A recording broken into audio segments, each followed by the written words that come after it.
Hi, Explain My Movies here. Today, I'll walk you through a Chilean romantic comedy called Ugly Me Asterisk. Spoilers ahead, so beware and stay safe. In Santiago, Chile, lives a stunning woman named Amanda. She works for an architectural firm and excels at her job.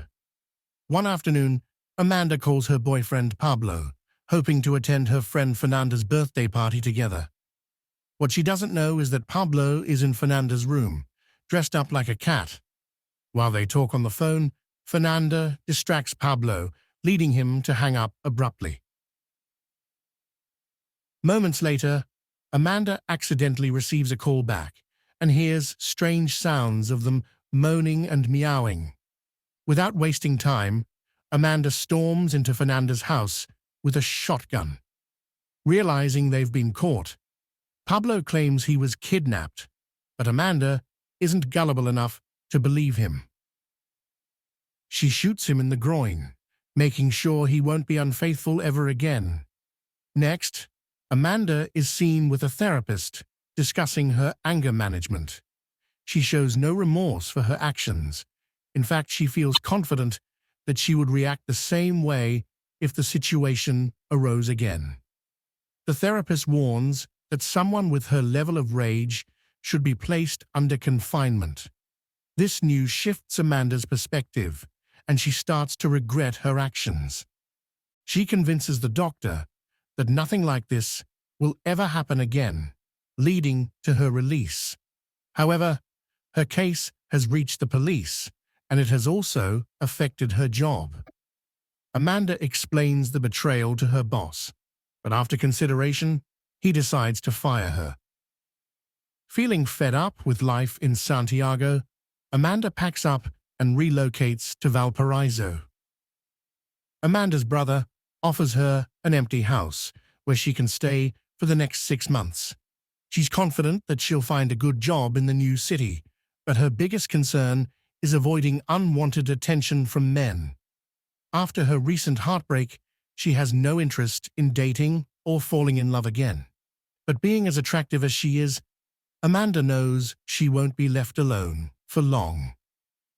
To find some peace, she visits a church and confides in the pastor about her troubles.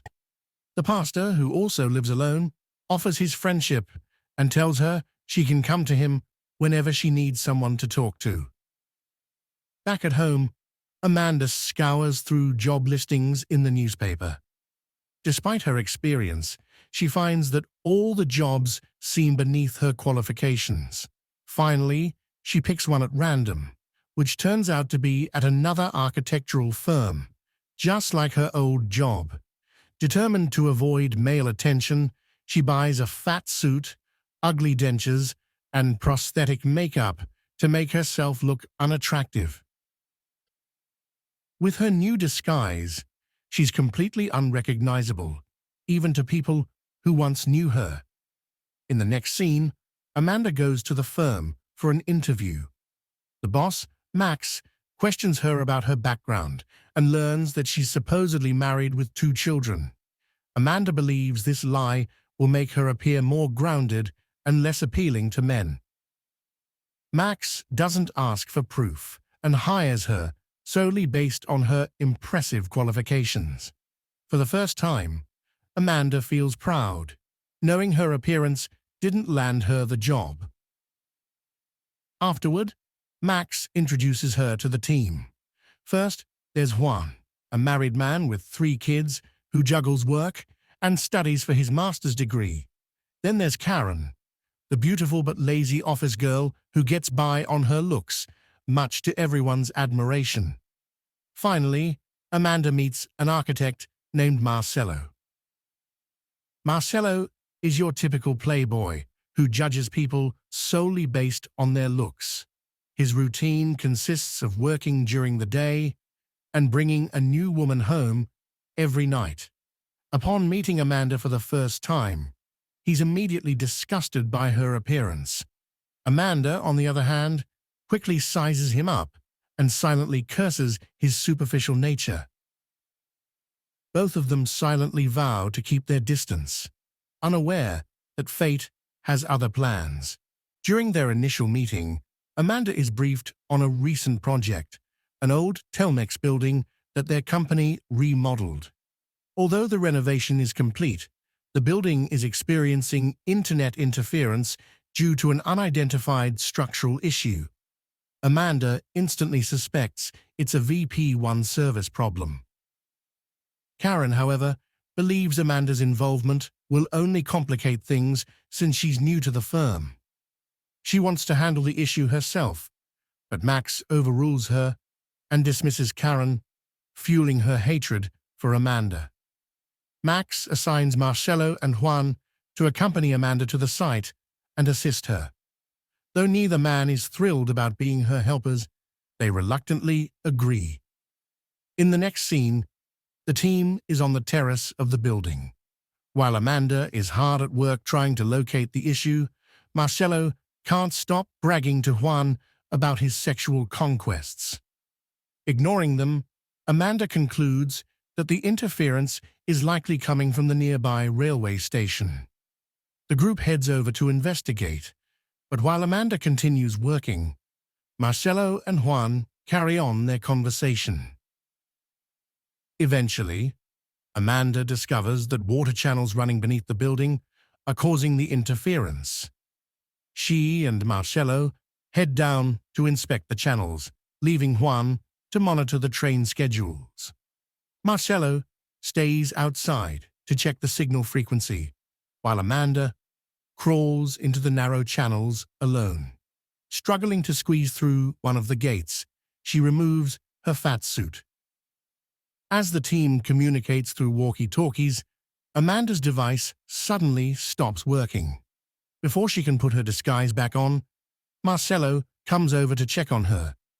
Thinking fast, Amanda shines her flashlight in his face and explains that she had to take her clothes off to avoid getting them dirty.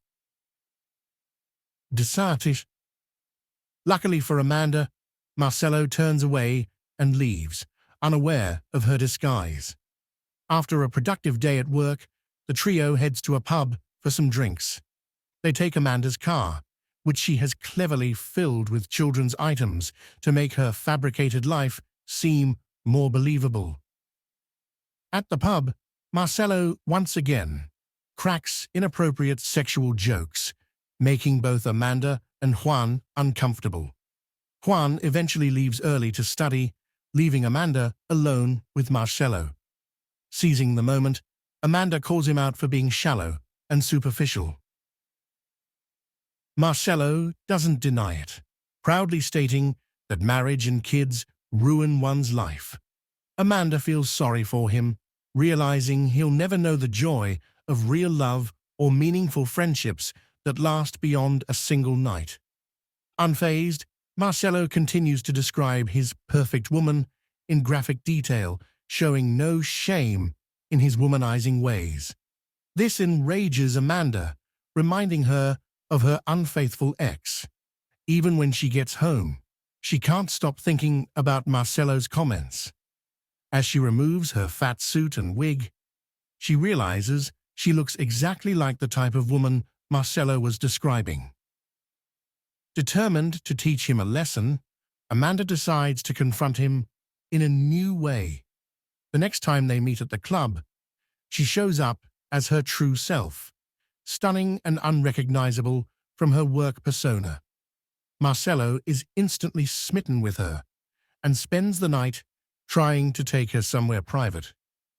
Amanda plays along, only to reject him at the last moment, leaving him puzzled as to whether she's interested. She ends the night by promising to meet him the following day and leaves him hanging. The next day, she confides in the pastor about her actions. He warns her that she'll eventually regret leading Marcelo on and will either have to come clean or, in jest, blow his manhood off with a shotgun. But Amanda is determined to teach him a hard lesson. Back at the office, Marcelo can't stop bragging about the amazing girl he met at the club, exaggerating her interest in him. Amanda listens quietly, knowing the truth, as Marcello eagerly waits for their next encounter that evening. After finishing their meal, Amanda and Marcello head to the terrace for an extended conversation. Amanda observes that Marcello's fear of commitment is holding him back, but reassures him that he will eventually find true love. Suddenly, he leans in and kisses her, and while he quickly apologizes, neither can ignore the chemistry simmering between them. In the next scene, Marcello discusses his romantic life with Max, who instructs him to close his eyes and envision a woman. Marcello remains silent about who he sees, yet he instinctively knows she's his one true love. Later that day, Amanda arrives at his house for their third date, and to her astonishment, Marcello confesses that he is in love with her. Realizing he's not being truthful, Amanda feels disheartened that he hasn't changed despite their discussions. To confront him, she dresses him in women's attire and cuffs his wrists to the bed frame, then, unexpectedly, pulls out a knife and pretends to stab him. A few hours later, the police arrive to investigate and free Marcello, discovering that the blood is fake and that Amanda merely wanted to frighten him. The story makes headlines, leaving Marcello humiliated.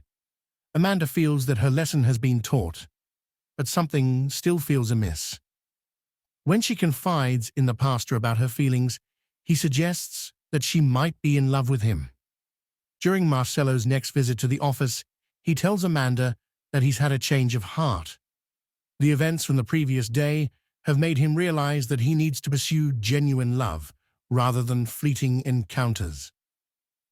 He then goes on a date with Karen. Later that night, he shows up at Amanda's house, inebriated. She keeps her distance, speaking to him through the door.